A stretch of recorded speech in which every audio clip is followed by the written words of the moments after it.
कि दाता ये कराम बारे अरे है मांगे वाला ढेर बा। सब लोग तो इनकरे से मांगता अरे मांगे वाला ढेर बा। अरे राम जी के घरवा में अरे राम जी के घरवा में अंधेर नहीं खेते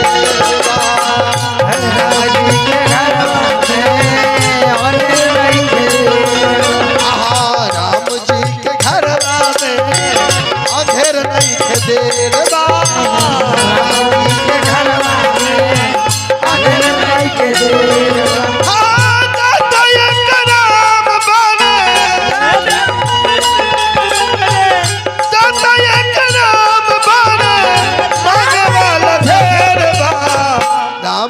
के घरवा में अंधेर नहीं खेते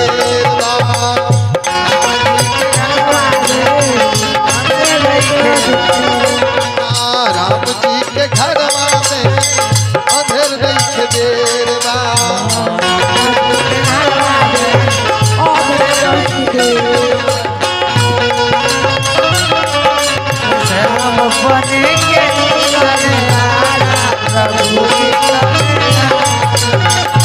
कभी राम बनेंगे कभी श्याम बनेंगे काले आना प्रभु जी चले आना तुम राम रूप में आना तुम राम रूप में आना सीता साथ लेके धनुहा हाथ लेके चले आना प्रभु जी कभी राम बनेंगे कभी श्याम बनेंगे चले आना प्रभु चले आना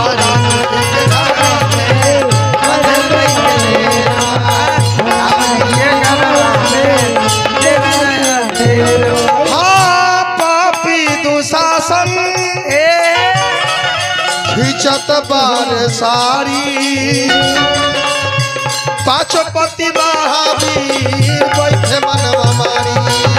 पाँचों पति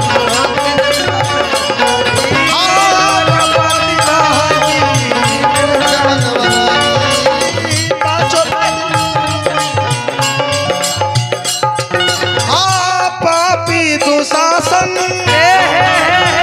खिंचत बार सारी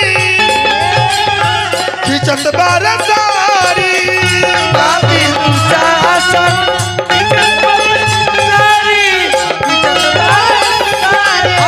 पाँचों पति महावीर बैठे मनवा मारी पाँचों पति महावीर बैठे मनवा मारी अरे तो बोले नयले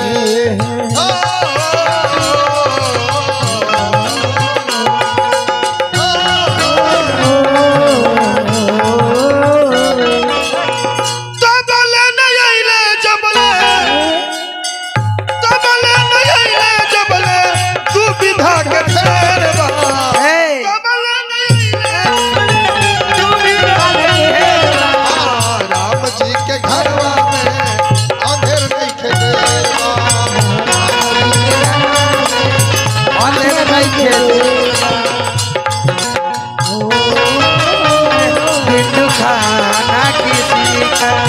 नहीं चाहिए हिंदू खाना किसी का सदन रहे सदन रहेंगे खाना किसी नहीं चाहिए हिंदू खाना किसी का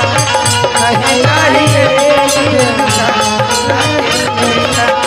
राम जी के घर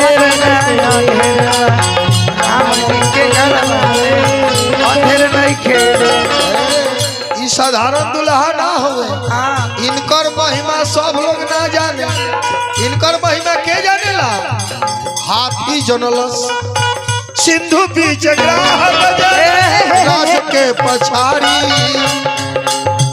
हेरी हेरी थाक गईले कृष्ण के पुजारी हेरी हेरी थाक गईले हेरी हेरी थाक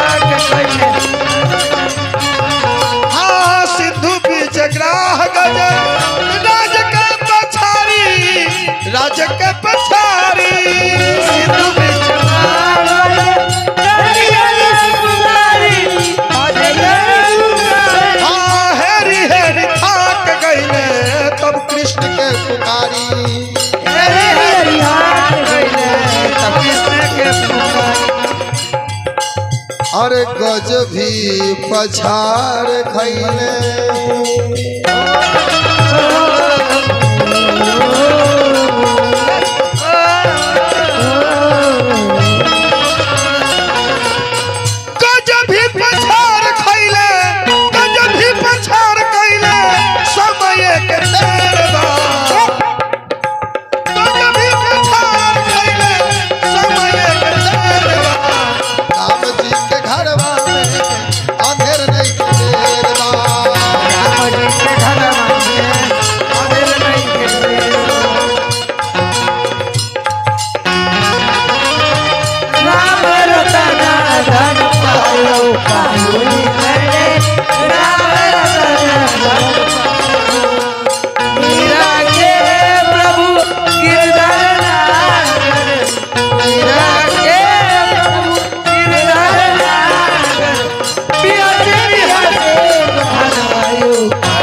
और है देखिए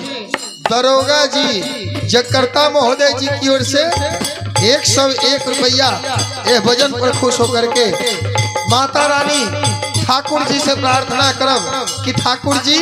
ए भक्त के परिवार रूपी फुलवारी के ऐसा ही चमकावत रही एहू ले 20 कर दी ताकि अब राम के झांकी लेके आई बनी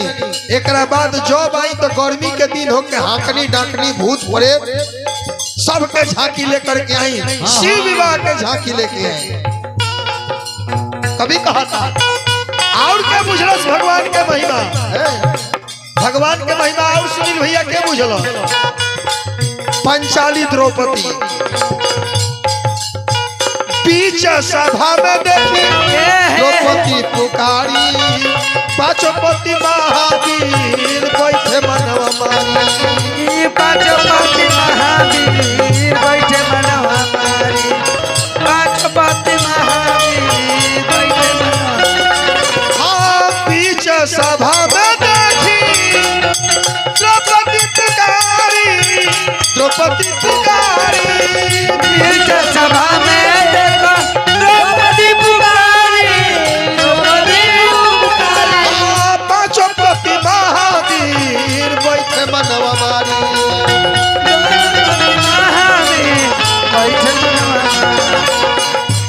पंडित लालाना जयकर पंडित लालाना जयकर अरे महिमा भी खेलना कि पंडित लालाना जयकर अरे महिमा भी ढेरवा अरे राम जी के घरवा में अरे राम जी के घरवा में अरे उधर नहीं खेते राम जी के घरवा में उधर नहीं खेते राम जी के घरवा में उधर नहीं खेते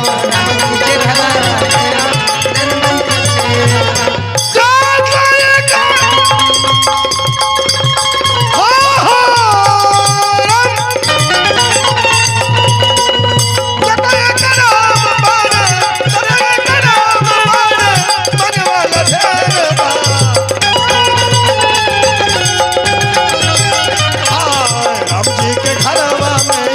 उधर नहीं